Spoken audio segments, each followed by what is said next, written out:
Hey folks, and welcome to Typology, the show in which we explore the mystery of the human personality through the lens of the Enneagram. My name is Anthony Skinner, producer of the show, and I am really happy that you're here today. I'm super excited about our guest, Dr. Kara Powell, PhD, the Chief of Leadership Formation and Executive Director of the Fuller Youth Institute at Fuller Theological Seminary.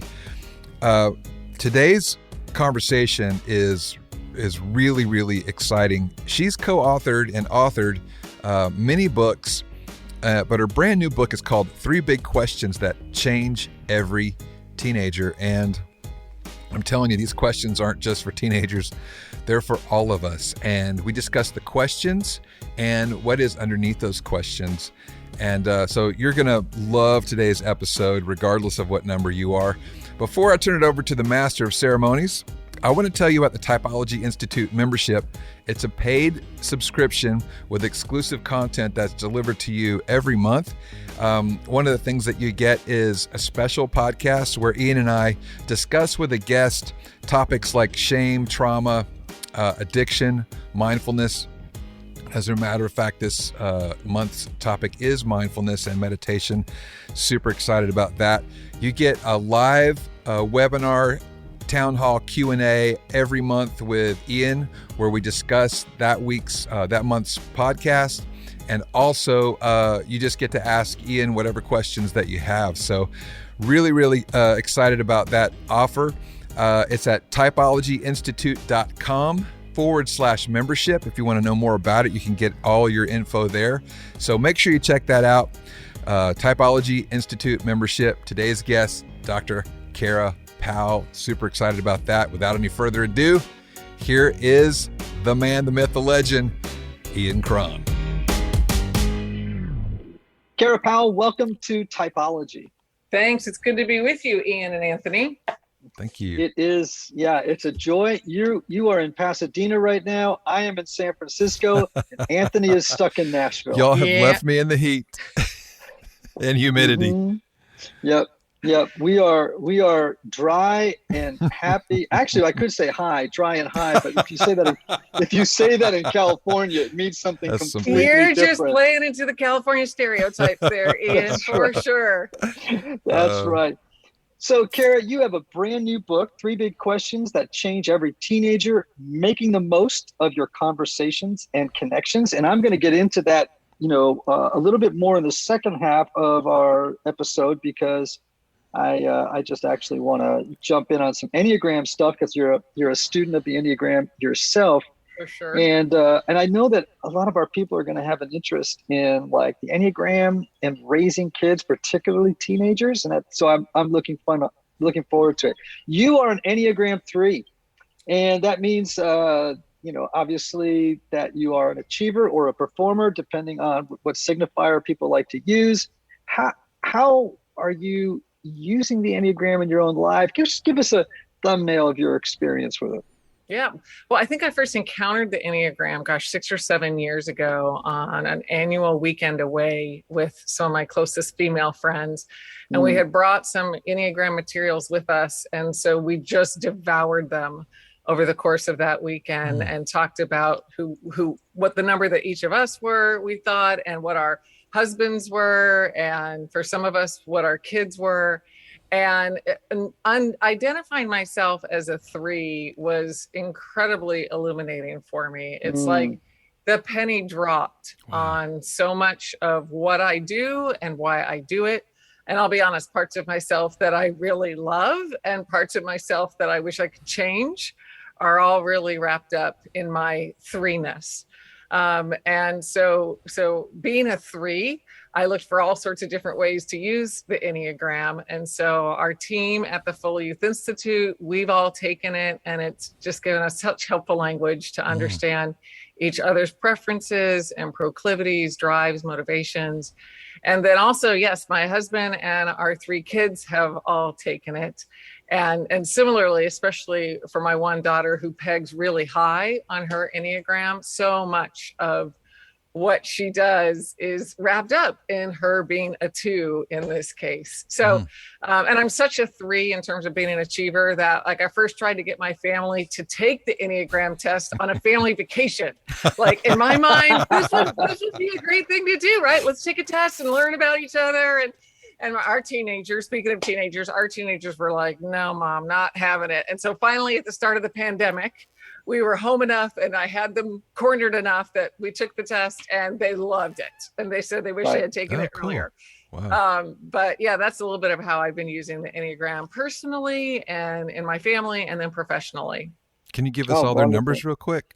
Yeah, absolutely. So it's interesting. This is a question I have for you. As I mentioned, like my daughter and I, we peg really high on our numbers. I'm a high 3 and our 18-year-old is a high 2. But the other 3 family members are more mixtures.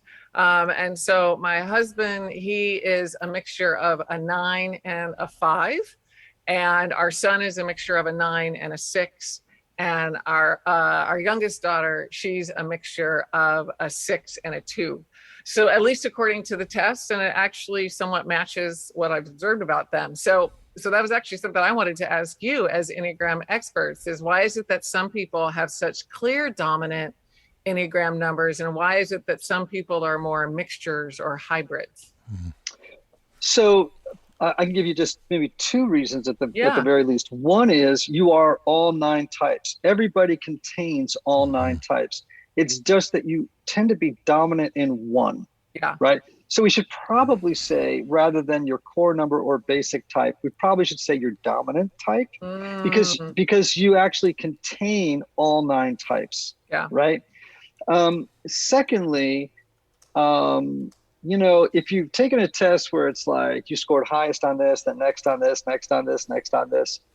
Well, as you know, as a PhD working in academia, that not all psychometrics are constructed the same. Right? Sure. Some, I've worked with psychometricians, and I know that, these guys have PhDs in psychometrics. I mean, it's like constructing a test is an expensive and very, very, involved process. So all to say, I always just tell people, when you take a test, see it as a data point, but not as definitive.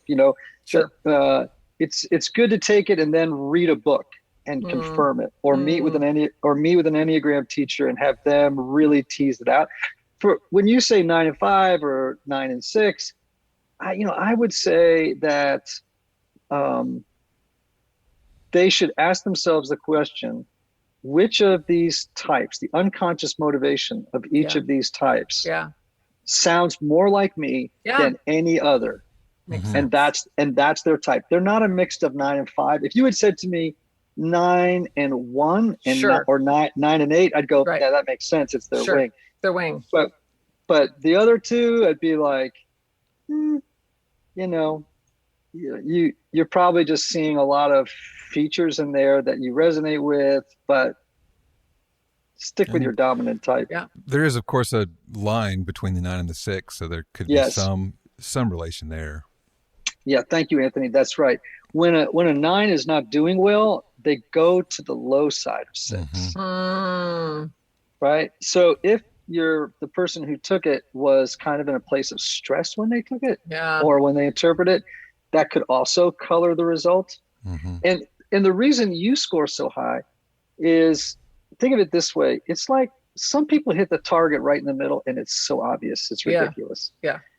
It took me 10 months to figure out my type. And that's because I'm what's called a blurry 4. It's like, that's part of the reason, some people are outliers inside the type, and versus so squarely pegged in the middle.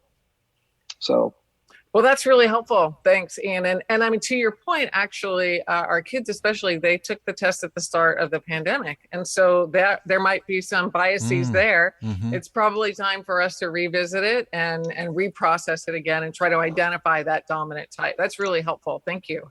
Yeah, I would also just encourage you, at the risk of being self-promotional, but for a teenager, this would be best. Is just have them read the road back to you. Yeah. Because it's readable, it's got stories, and it's a basic primer, and cetera, and so it's very accessible to a teenager versus others that are that thick and pretty technical. Sure. It's a great book to have a discussion with your family as well. We did that with our children. We have 3 children, and we had a lot of fun, working through our test and then reading through the book. So. Hey, Typology Tribe. I want to take a moment to thank our sponsors for helping us bring you what I hope is great content every week. Now, you all know I'm a big proponent of counseling. Whether you feel like something is interfering with your happiness or preventing you from achieving certain goals, counseling is a great tool to help identify what those blocks are and then work through them. Yet finding a therapist can sometimes feel intimidating, but not with BetterHelp. BetterHelp offers online counseling at your own time and your own pace. You can schedule secure video or phone sessions plus text and chat with your therapist when it's convenient for you. These are licensed professional counselors who specialize in things like depression, anxiety, stress, relationships, LGBT matters, trauma, and grief. BetterHelp has counselors available worldwide and have over 3,000 U.S. licensed therapists across all 50 states.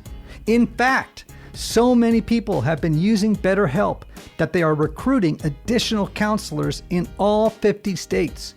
And get this, if you're not satisfied with your counselor for any reason, you can request a new one at any time at no additional cost. Best of all, it's a truly affordable option. I want you to start living a happier life today. As a listener, you'll get 10% off your first month by visiting betterhelp.com/typologypodcast. Join over 1 million people taking charge of their mental health. Again, that's BetterHelp, HELP.com/typologypodcast. TYPOLOGYPODCAST. So you said you gave some references to how you're using it in your own life. So my other question is, because this is a big part of the reason that the Enneagram exists, which is how are you using it to work with your shadow side, the shadow aspects of your type? Yeah, well, as I said, there's a lot that I love about myself as an achiever, but some of my tendencies to work too hard and and be too focused on that to-do list, that task, not being relational enough. So for me, the area where I'm really trying to grow is in embracing the 6 part of me that is loyal, that is connected with others, etc. So it's easy for me, and I see this in myself when I feel stressed, and when I feel stressed, this phrase has literally come out of my mouth. I said to my husband, I just want to get my laptop and work. Like that is gratifying for me. That brings comfort to me. And while there might be a time and a place for that, I'm trying to more experience my comfort in my relationship with God as well as my relationship with others. So more making sure that I'm connected in community in the midst of that shadow side versus constantly trying to fill it with accomplishments, which is my tendency. That's your drug of choice. Oh my goodness. Yeah. My laptop, an empty email box is is so gratifying to me. So one of the things you're giving me a moment to maybe teach a little bit with folks who are listening.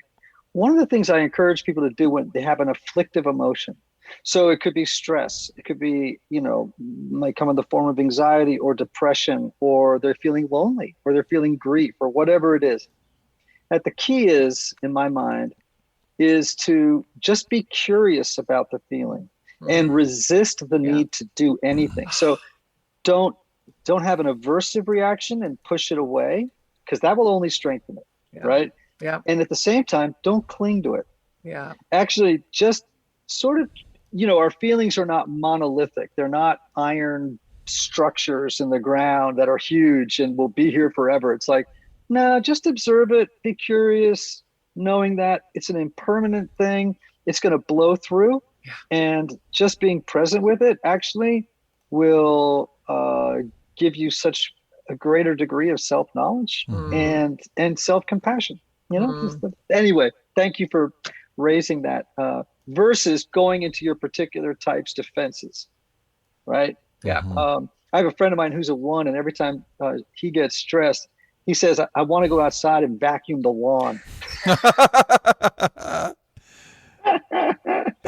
And I'm like, that's probably that's probably a cue to sit with it, Anyway, it is that's interesting, good. those coping mechanisms, at least for me, I certainly gravitated toward them at a very young age. So I remember being a young child at age 4 or 5, and I would get up in the morning and I would go to this craft table that we had, and I would literally cut, glue, glitter, like kind of get things done. That was my version of getting things done as a 3 at age 4 or 5, which I think I was going to when I was feeling uncomfortable emotions, instead of, like you're saying, being able to sit with it, be mindful of it, acknowledging it, and not trying to, in my case, work it away is what I tend to do. Yes. Yeah. I hear you on that. As a 4, I can just get stuck. I can just get stuck in the feeling. And whereas some numbers push feelings away, the aversion thing, I'm a clinger. Yeah. I just cling too long to them, Larry Crabb has said that people are either troubled reflectors or shallow copers. And so the shallow coper is, constantly trying to not feel the emotion, to, in my case, again, work through it. Whereas that troubled reflector is really experiencing it, which is lovely, but then perhaps, like you said, gets kind of stuck in it. So. Yeah, for sure.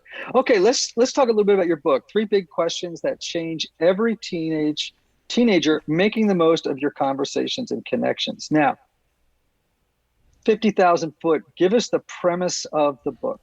Yeah. Well, I love young people, and part of what myself and my co-author Brad Griffin, we love about young people, especially teenagers, is they're just walking bundles of questions, trying to figure out, who am I, where do I fit, and what difference can I make? And so we actually think those 3 questions, who am I, where do I fit, and what difference can I make, those are the questions that bubble beneath a lot of the more surface questions that young people are asking. And so we did a lot of research. We surveyed over 2,000 teenagers. We did deep dive interviews with 27 teenagers from around the country. And by deep dive, I mean 4 to 6 hours of time with each teenager. We really skewed that interview sample toward teenagers of color.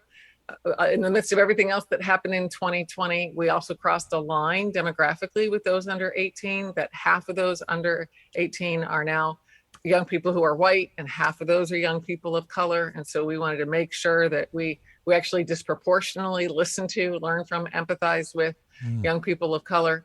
And so out of all that research, we came to understand that yes, these are the 3 big questions: identity, belonging, and purpose. Who am I? Where do I fit? And what difference can I make? But we also came to a clear understanding of how is it that young people are currently answering these questions, and how do we journey with them toward better answers to those big questions? Okay, I want to hit that. Oh, but I think I'm a 4. So questions that you're bringing up are so natural to me. And I actually, when I read the premise of the book, like, we're all experiencing social isolation. We're all working online, not just kids. We've all experienced George Floyd and racial strife and COVID, a crazy election, January 6th, deferred dreams, right?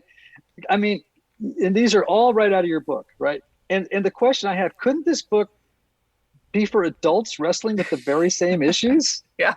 And somebody should probably write that book, Ian, because, and I know I would read it.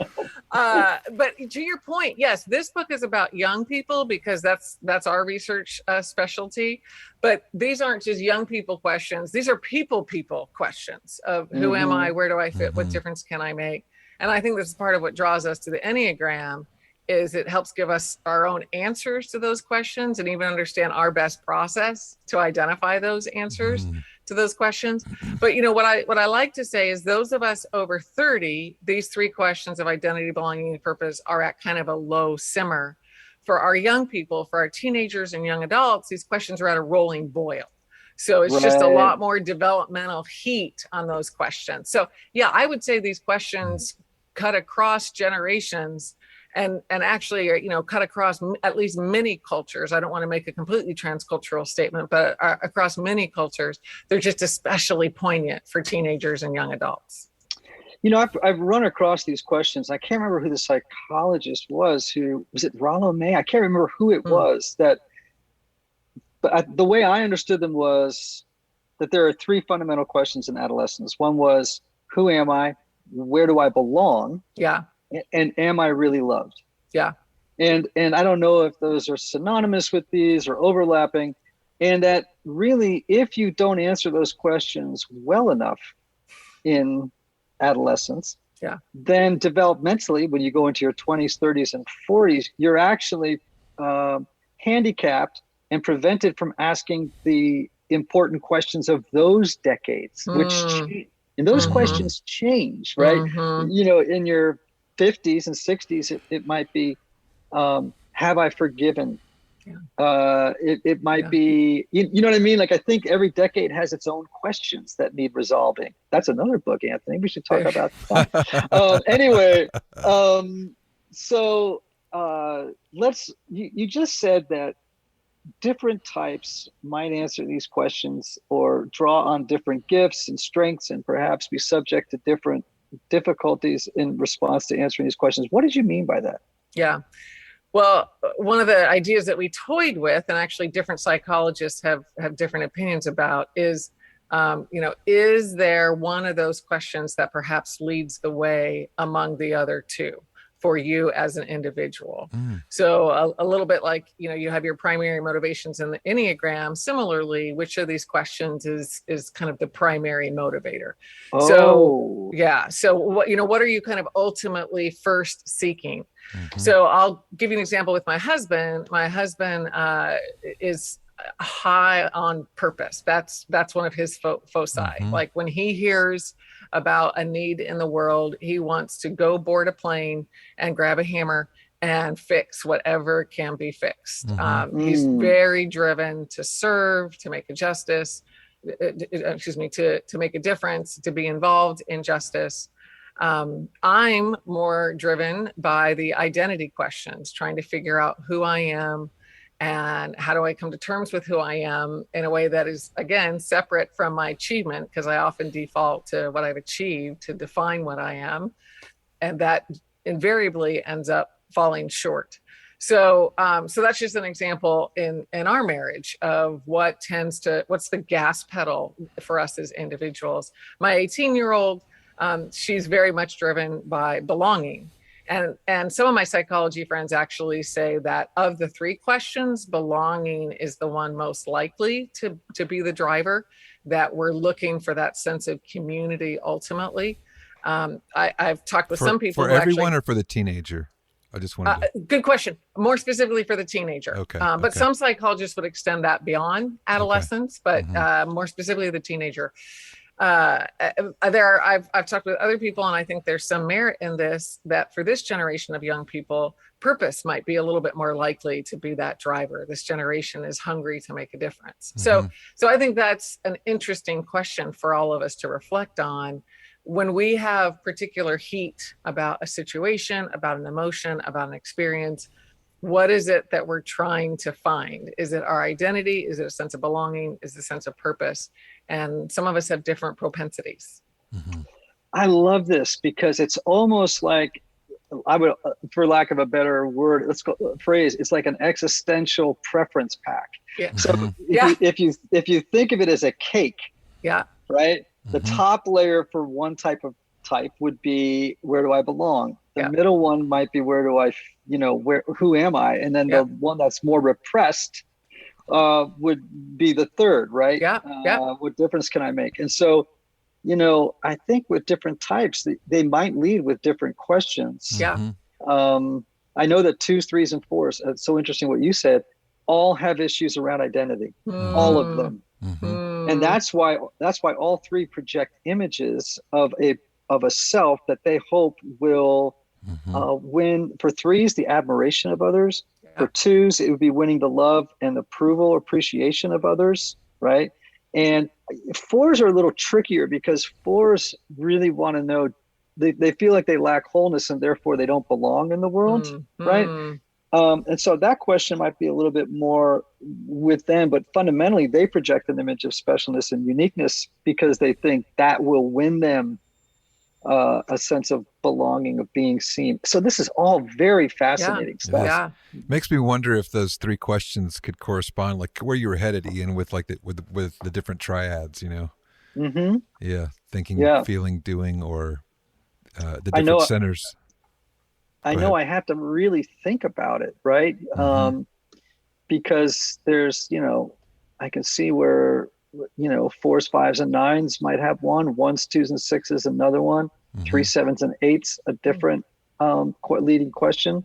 I don't know, Kara, maybe I need to, I was out at Fuller teaching about 2 years ago with Mako Fujimura, and I thought, see, now I'll come back out and we'll do this together. We right? can co-teach this, and maybe a book comes out of it, just like we've been talking about. A lot of book ideas here. So, a lot of book ideas, for sure. I will say this when you talk about that 2s and 3s and 4s having on that quest for identity. As we spent time, especially in the interviews with these 27 teenagers, where they were just gut-wrenching honest. I mean, it was just a privilege to hear from young people talking about their own journey. Wow. One of their very common answers, in fact, one of their most 2 common answers for the identity question was not feeling like they were enough. For young people who don't feel smart enough, for young people who don't feel popular enough, young people who don't feel attractive enough, for young people of color who don't feel Latino enough or Black enough, and on the list goes. It's like a different adjective, but young people really struggling with feeling that they aren't enough. And I know that's what I struggle with as a 3. I'm constantly feeling like I'm not enough. And if I just work, if I just achieve, if I just accomplish, then I'll somehow feel like I'm enough. Now, the reality is, even my most productive day can leave me feeling somewhat empty. And so that's part of what we were also wrestling with is, what are ultimate better answers to those questions of identity, belonging, and purpose? If this is our current answer that we don't feel like we're enough, what's a better answer? Anthony, your kids are grown up, right? They sure are, as well as yours, correct? Absolutely. And I want to tell you now about a product I wish I'd had when my kids were younger. Ooh, tell me. The company is called KiwiCo. Okay. And KiwiCo creates accessible, hands-on projects for kids of all ages designed to make learning about STEAM fun. And STEAM, by the way, stands for science, technology, engineering, art, and math. All right. Each crate is designed by experts and tested by kids, offering fun opportunities to learn and explore at home. Delivered monthly, each box comes with all the supplies you need for that month's project. No extra runs to the store, which right now is a huge bonus, right? Huge bonus, yes. Kids love getting mail just for them, don't they? They do. Right? It's a great way to end the school year and kickstart the summer break knowing they have a package to look forward to each and every month, bro. Christmas every month. That's right. For instance, my assistant Wendy has 2 young boys, 7 and 9, and they were so excited to receive their science crate with their names on it. Fun. Right? It included all the materials and learning resources to build a mechanical model of the sun, earth, and moon. And they designed their own constellations and made a light-up lantern. Ooh, I love this. And they loved it too, my friend. With KiwiCo's hands-on art and science projects, kids can engineer a hydraulic claw, build an animation machine, explore colorful, kid-friendly chemistry, and more. You'll get everything you need to make STEAM seriously fun, delivered to your doorstep. And just for our Typology listeners, get your first month free on select crates at kiwico.com kiwico.com/typology. That's Kiwico, KIWICO.com/typology.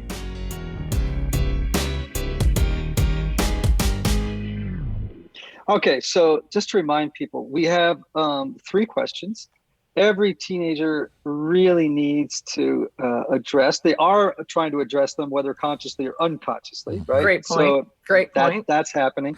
And so, and by the way, that means in adulthood, and I guess also as that, as teenagers, that, the conscious quest is better than the unconscious quest, I'm assuming. Mm-hmm. And so those 3 questions are, who am I?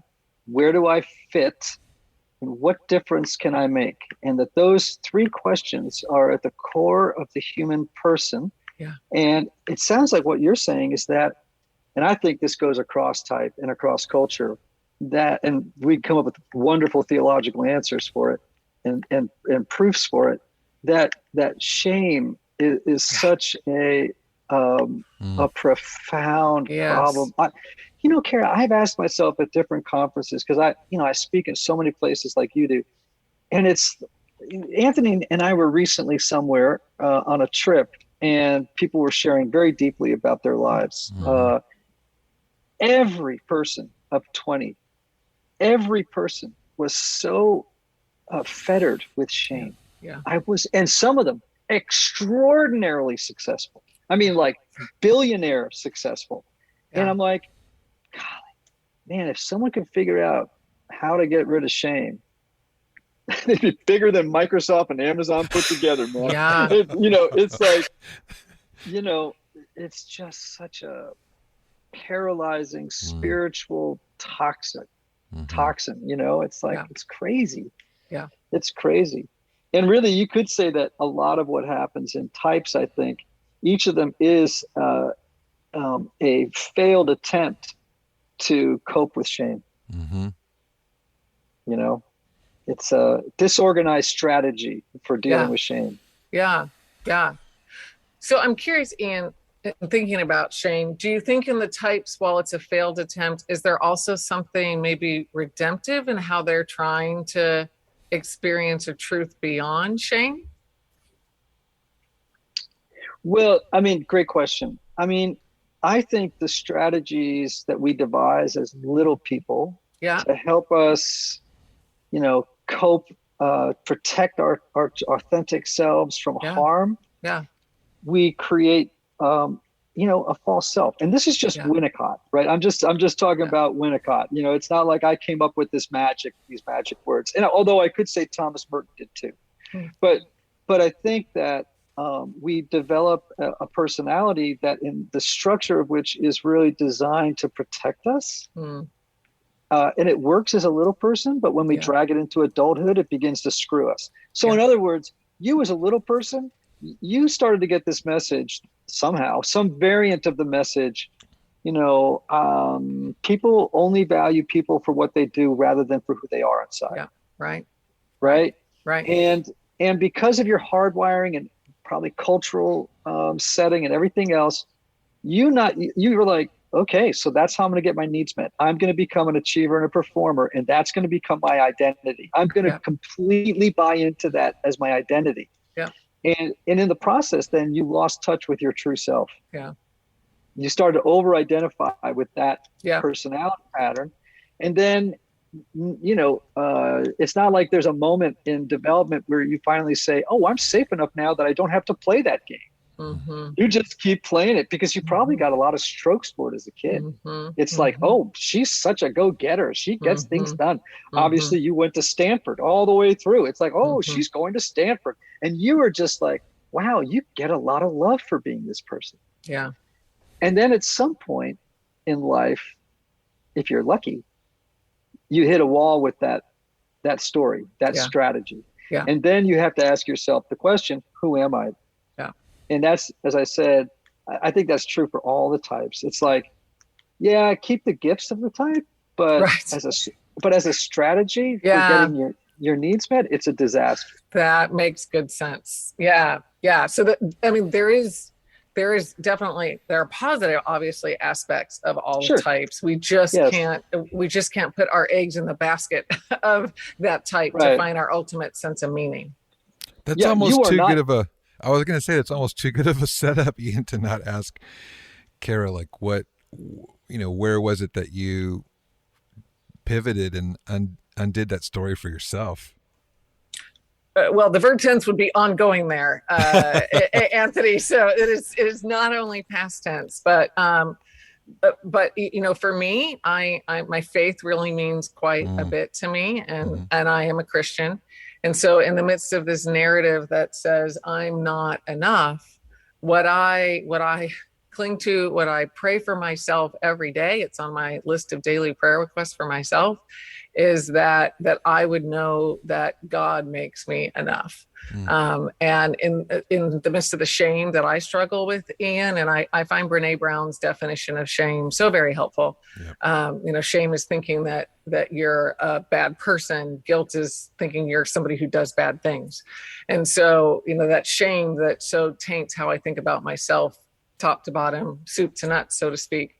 Instead of leaning into that, to remind myself, okay, God, you make me enough, and that's what's helped. The ruts of me feeling like I'm not enough are pretty deep, but through spiritual direction, through amazing community, slowly I'm finding that my wagon's getting out of those ruts and able to experience, like you were saying, Ian, some of the positives of who I am as a 3. I like that I'm a productive person. Like I actually really like that about myself. I don't want that to change. I just don't want to find productivity my way of soothing myself. That just doesn't ultimately satisfy. Right. So it's like the ability to say, I want to be a productive person versus I need to be a productive person. Yes.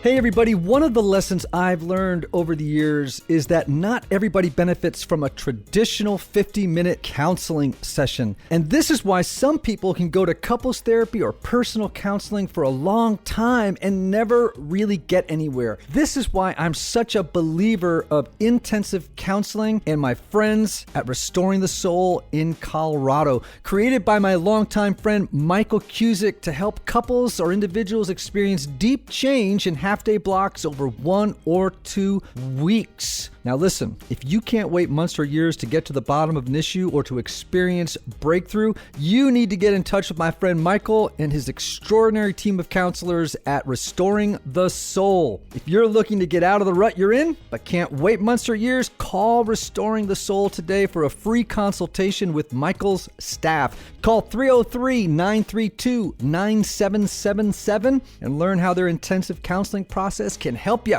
As a special bonus, just for Typology listeners, make sure to visit www.restoringthesoul.com/typology to download their PDF called 5 Ways Unaddressed Trauma May Be Derailing Your Relationships. There's 2 quotes I often use with 3s, and I don't know if you've read, I don't know if it's Thomas Halleck. He wrote this beautiful book, and he quotes, the title of the book is a quote from St. Augustine that I guess Augustine is speaking on behalf of God. The statement is so simple: I want you to be. And it's almost like, I wanted you to be. That's why you're here. Right. But it's also, I want you to be. Right. Yeah. And then the second quote by Augustine has so many great quotes, but my second favorite Augustine quote that he used to pray, because Augustine was I think probably a 3, and he was also very driven, very, very much an achiever. And Augustine once said, he used to pray, Lord, let it be for your sake that I am loved. And I love that for 3s. Wow. I love it for everybody. But let it be for your sake that I am loved. There's nothing wrong with being admired or loved. Nothing. Yeah, right. There's nothing wrong with people saying, gosh, Kara is awesome. It's just the ability for you and for me to say, but let it be for your sake, that I am admired, that I am loved, that I am appreciated, that I am, all those things for different types. Just let it be for your sake, not mine. Great. That's great. So for your sake, not mine. Okay. Beautiful. So what's the strategy? All right. You're a doer. So tell me, how do teenagers, how do we as adults answer these three germane, or I guess germane is not the right word, but pivotal questions? Who am I? Where do I fit? What difference can I make? How do you want teenagers to answer those questions? And then I want you to tell me how you hope adults do. Yeah. Well, how in terms of the content of better answers or the process? Give me a better process. Give us a better process. Okay, better process. Excellent. So, the good news about teenagers is when adults earn the right to be heard, then they're quite open to adult relationship. So the way that we earn that right to be heard, to quote Young Life founder Jim Rayburn, is that we listen and we empathize with them, that we slow down our pace as adults and really look that young person we care about in the eyes and ask them a few questions, ask them to tell us more. We give over 300 questions in the book so that an adult, 300, way more than probably any adult could get through with any one teenager. You are a 3. Yeah, exactly. 300, because 200 wasn't enough, right? So we wanted to do 300. So, but we give all those questions so that any adult, parent, step-parent, grandparent, mentor, teacher, neighbor, whatever it might be, whatever role an adult has in a young person's life, has this question toolkit to really try to listen to what's going on in a young person's life, listen to, how are they doing in their identity, belonging, and purpose, and how can we journey with, or how can we accompany? I love that verb, accompany, which my Catholic friends use a lot when they talk about mentoring. How can we accompany that young person toward finding better, more life-giving, more freeing answers to those three questions? So in essence, it's empathizing, listening. And I'll tell you, we as adults, we are so quick to judge young people, especially millennials and Gen Z. I mean, they've gotten so much bad press in our world and in our culture here in the US. And wouldn't it be great if you were the adult that a young person knew was a safe place, that wasn't going to point their fingers, we're not going to point our fingers at them, but we're going to put an arm around them and walk alongside them through the highs and lows of life. Okay, so 3 questions. Who am I? Where do I fit? What difference can I make? I'm going to keep saying those questions over and over again because I want people to remember them as we talk, and I want them to remember when this is over. Perfect. So I feel like it's possible that these are not static answers. These are, like, in other words, you at 18 might have one answer and at 28 a different answer.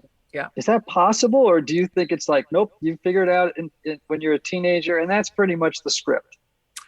No, I think, as you've already said, our early childhood influences are very formative and might put us on a particular trajectory, but there's hardly any straight lines in our journey, right? I mean, they're a lot more squiggly and a lot more up and down. So I do think we can toggle back and forth between different answers, or, maybe have a dominant answer, but then there's a particular offshoot for a season. So to your point, no, I think our answers can change some. And what we ultimately want for young people and people of all generations is for us to all land on healthy, life-giving answers that help us thrive to those questions. That's what we're after in the book. Yeah, because I think those are probably great questions a person could every 5 years take on retreat and say, okay, well, now I'm the parent of a 3-year-old or 3 kids under 6. And the way you would answer, what difference can I make? Like, what's my purpose, would be different at that age than it would be when you retire. Yeah. Like, what difference can I make is very, very different. And also the knowledge that you bring at those different seasons of life is very different, right? Yeah. I love these. And of those 300 questions, are those questions too that there's a good number of them that anybody at any age could use in their own self-reflection? Yeah, absolutely. In fact, 170 of the questions come from the interviews we did with young people. But a few members of our research team, I love that they did this. they took the time to journal answers to those questions themselves because they wanted to grow themselves, and they found it enormously rewarding. And these were people who were in their, 20s and 30s. So absolutely, these are questions that can help any of us in our own self-reflection and growth journey, as well as for us to ask others, young people or other generations. I can't wait to dig into those. Ian and I are always talking about the power of a great question. Oh yeah. It's so good. I love it. And I'm going to actually try and increase sales of your books. So this book, as I understand it, is a wonderful book for anybody that finds themselves involved in the life of a teenager. So it could be a caretaker, a coach, a teacher, a parent, right? All that. Yeah. But it also might be a great book for any adult who feels like, as a teenager, for whatever reason, they were not afforded the opportunity to really answer these questions well, right? Yeah. And or feels like, it's time for me to, look at these 3 questions as an adult and work with them now as well, right? So now I just want everyone to know, you do not just have to be the parent of a teenager, involved in the life of teenagers, to gain, real benefit from reading this book. Yeah. Thank you. Is that fair? Yeah, that's very fair. I mean, I think it helps us process our own development, our own growth also in these 3 key questions of identity, belonging, and purpose. And so these questions have become just like the Enneagram, honestly. And I've had multiple people say, gosh, it's like the Enneagram. It really helps you understand yourself and others. So I'm glad we're drawing all these parallels. Just like the Enneagram gives us a way to understand ourselves and others, identity, belonging, purpose. And we even call them around our office IBP. IBP give us a new lens to understand ourselves, understand where are we healed and where are we experiencing real freedom, and where are we not quite yet healed and we need to continue to experience freedom. Enneagram 3 Care Powell, this has been a wonderful, wonderful conversation. Anthony, what do you think? Oh, I can't wait to get my hands on this book. I know. I think it's like Madeline L'Engle. You write a great book. You have a great premise and write a great book for someone younger, and you've written it for everyone. So, yeah, that's true. That's true.